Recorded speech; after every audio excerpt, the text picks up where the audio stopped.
마음속에 어려움이 있을 때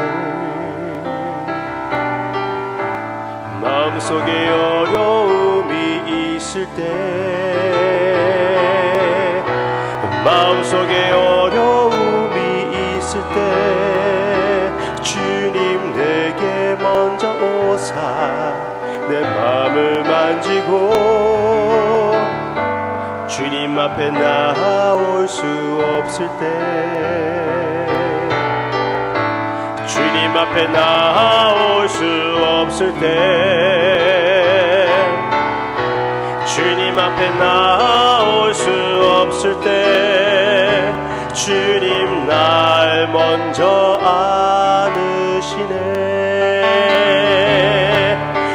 그럼에도 불구하고 날 사랑하시는 내 하나님의 사랑은 나의 모든 걸 덮고 그럼에도 불구하고 날 안아주시는 내 하나님을 부를 때 아버지라 부르죠.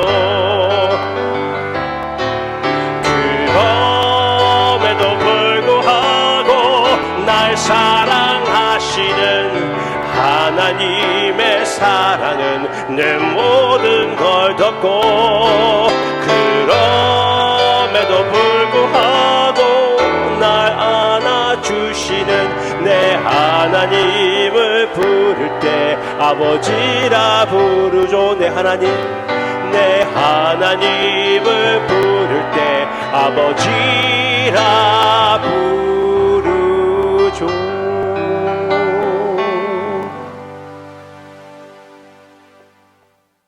오늘은 사무엘하를 마무리하기를 원합니다. 사무엘하 마지막 장 마지막 절을 보게 되는데요. 조금 미리 그 내용을 말씀드릴게요. 그것은 성전을 지을 그 장소가 마련되는 장면입니다. 그 장면을 우리가 함께 보게 되는데요. 그 장면의 배경은 전염병입니다. 함께 보겠습니다.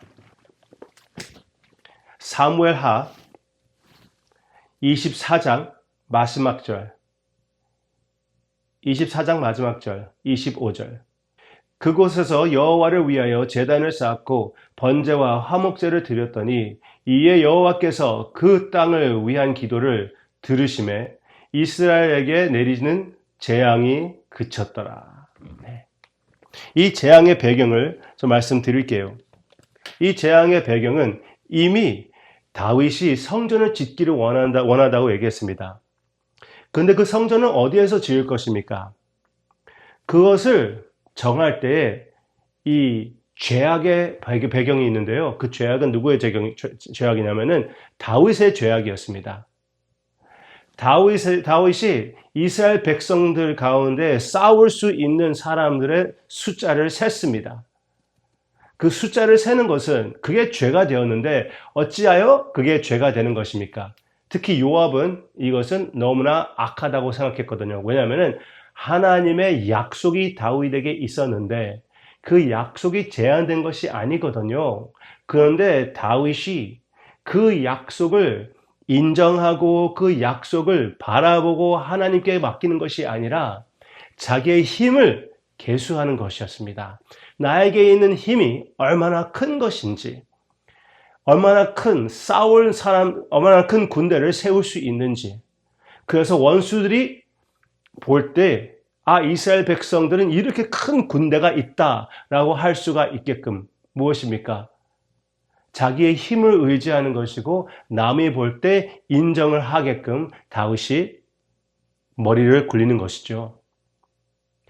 그게 왜 죄입니까? 하나님을 의지하는 것이 아니거든요. 이스라엘 백성들은 군대를 세울 때 다른 나라들과 같이 많은 군대를 세우며 또 많은 말을 동원시키는 것이 아니었습니다. 일부러 군대는 좀 작게 하고 말은 많이 사용하지 않고 그러므로 인하여 모든 승리에는 하나님의 역사가 있었다는 것을 하나님께서 해주신다는 것을 선포하는 그 선포가 되게끔 군대는 그 숫자는 세지 않는 게 맞는 것이었습니다. 맨 처음에 다윗이 그 믿음이 새로웠을 때, 그 첫사랑이 뜨거웠을 때 고백했던 골리앗과 싸웠을 때 뭐라고 했습니까? 이 전쟁은 여호와께 속한 것이라고 하지 않았습니까? 그 고백을 하기 위하여 이렇게 사람들을 세면 안 되는 것인데 그 얼마나 많은 군사들이 싸울 수 있는 것인지 그것을 계산해 보았습니다. 하나님을 믿지 못하는 것이었죠. 여호와를 믿지 못했던 다윗의 불신을 보고 하나님은 분노하여 재앙을 내렸습니다.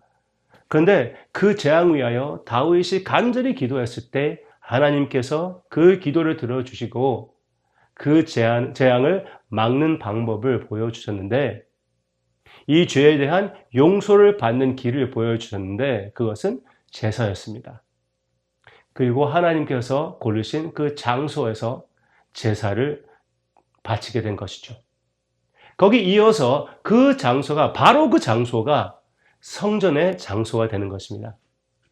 말씀드렸죠? 그 맥락이 계속 이어져서 다윗이 맨 처음부터 세우고 싶었던 그 성전, 다윗의 아들이 세울 그 성전의 장소가 마련되는 그 배경이 오늘 말씀의 배경입니다. 그리고 역대상 3장을 보면은 역대상 3장에서는 그 하나님께서 고르신 성전의 장소가 모리아 산맥에 있다고 얘기해 주고 있습니다. 모리아산을 얘기할 때는 그 성전을 얘기하고 모리아산을 얘기하면은 과거를 볼 수가 있고 미래를 볼 수가 있습니다. 과거를 보는 것은 아브라함이 이삭을 바쳤던 그 산이 바로 모리아산이거든요. 그리고 거기에서 여호와 이레, 하나님께서 하나님의 산에서 베푸실 것이다. 준비가 될 것이다. 그렇게 고백하는 이스라엘의 속담이 되었거든요. 하나님의 약속이 되었습니다.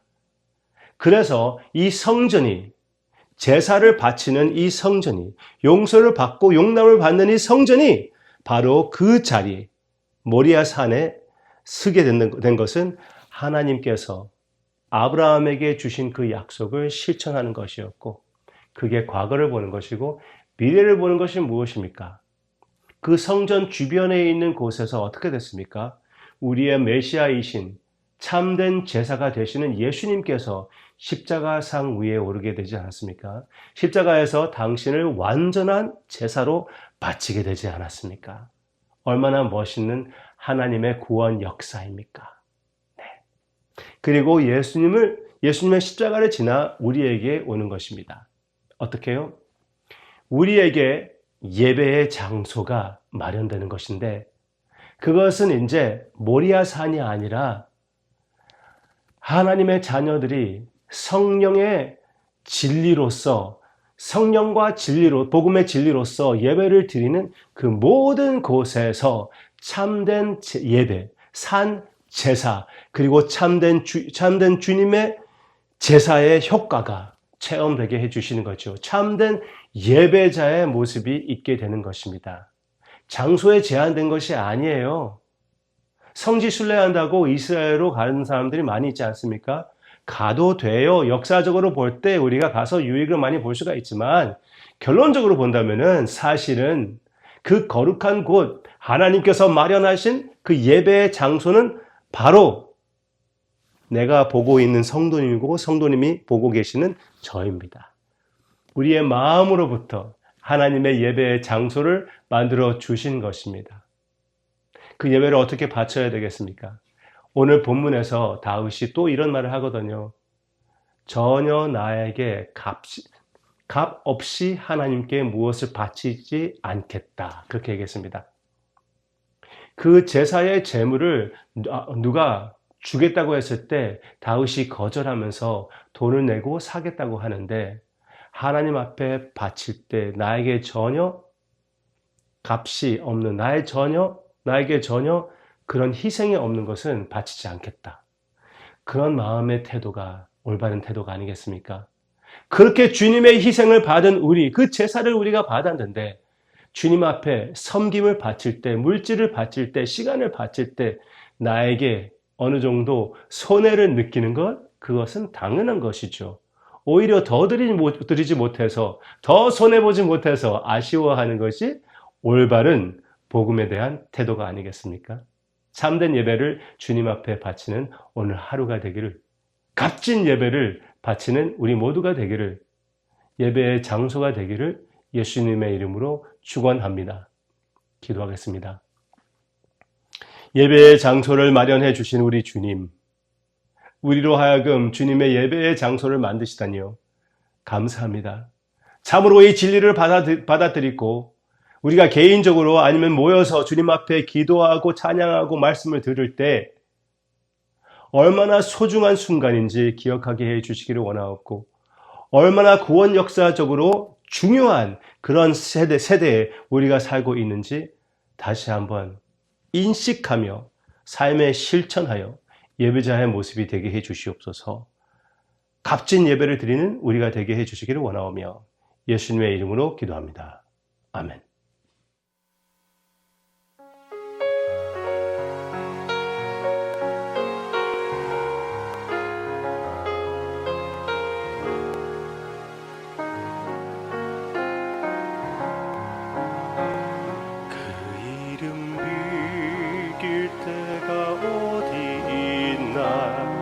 셀 수도 없고 셀 수도 없는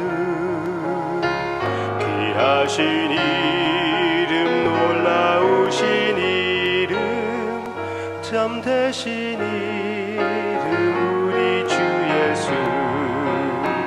주 예수 이름 내가 생각할 때 내 마음속에 기쁨 넘치네.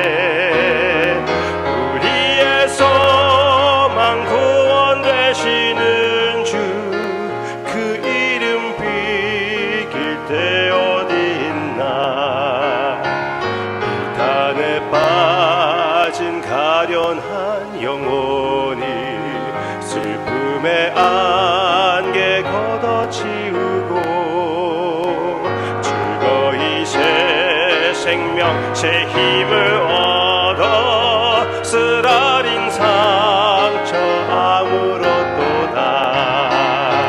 주 예수 이름 내가 생각할 때 내 마음속에 기쁨 넘치네.